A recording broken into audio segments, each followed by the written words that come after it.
Hello everyone, আসসালামু আলাইকুম। আশা করি আপনারা ভালো আছেন আর আমিও ভালো আছি। আর আজকে একটা নতুন রেসিপি আপনার সামনে নিয়ে আসলাম। এটা অনেকে খেয়েছেন কিনা জানি না। এটা আমার আম্মু অনেক সুন্দর করে রান্না করতো আর আমরা সবাই মিলে খেতাম। এই যে বেগুনটা এভাবে চাক চাক করে কেটে নিয়েছি। এখন এই যে আলুটা এভাবে চাক চাক করে কেটে নেব। আর এই চাক চাক করে কেটে নিয়ে এটা শুটকি দিয়ে রান্না করলে কিন্তু অনেক স্বাদ লাগে। তো এটা হ্যাঁ, এটার সাথে আবার টমেটো দিলে আরও স্বাদ লাগে, কিন্তু টমেটো নাই। আর এখানে আমি এই যে শুটকি, পেঁয়াজ, রসুন, কাঁচামরিচ সুন্দর করে মশলাটা কষায় নিয়েছি। কষানো শেষ, এই যে সবজিটা এখন আমি দিয়ে দিলাম। এই সবজিটা দিয়ে দিলাম আর এটা এভাবে খেলে অনেক স্বাদ লাগে, কিন্তু টমেটো দিলে স্বাদটা আরও দ্বিগুণ বেড়ে যায়। তো এখন তো টমেটোর অনেক দাম। আর তাছাড়া এটা আমার হঠাৎ করে খেতে ইচ্ছে করছে। যদি আগের থেকে খেতে ইচ্ছে করতো তাহলে আমি আর কি টমেটো কিনে নিয়ে আসতাম।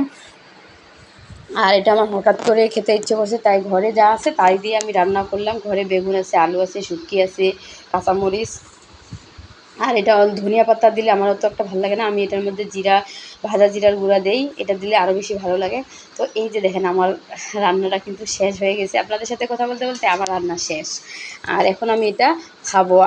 বললাম না যে আমার এত খেতে ইচ্ছে করতেছে, তাই আর আজকে আর বরের অপেক্ষায় থাকলাম না। ও আসার আগে আমি খেয়ে নিচ্ছি গপ গপ গপ গপ করে। আর এটা খেতে এতটাই স্বাদ হয়েছে, এতটা স্বাদ হয়েছে যে আমি না খেলে আপনারা বুঝবেন না, এত স্বাদ হয়েছে।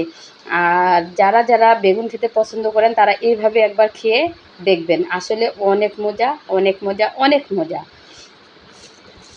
আর আমি তো একবারে কি বলবো, আর আমার কাছে এত স্বাদ লাগতেছে, তাই আমি দেখেন না কীভাবে আমি খেয়ে নিচ্ছি।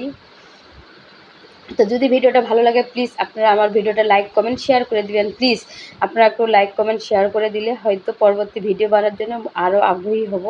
প্লিজ আপনারা আমার ভিডিওটা শেয়ার করে দিবেন, লাইক করে দিবেন, কমেন্ট করে দিবেন। তো আজকের মতো ভিডিও এ পর্যন্তই। আর সবাই এভাবে একটু খেয়ে দেখবেন, অনেক মজা লাগবে, অনেক মজা লাগবে। তো আজকের মতো ভিডিও পর্যন্তই। আল্লাহ হাফেজ।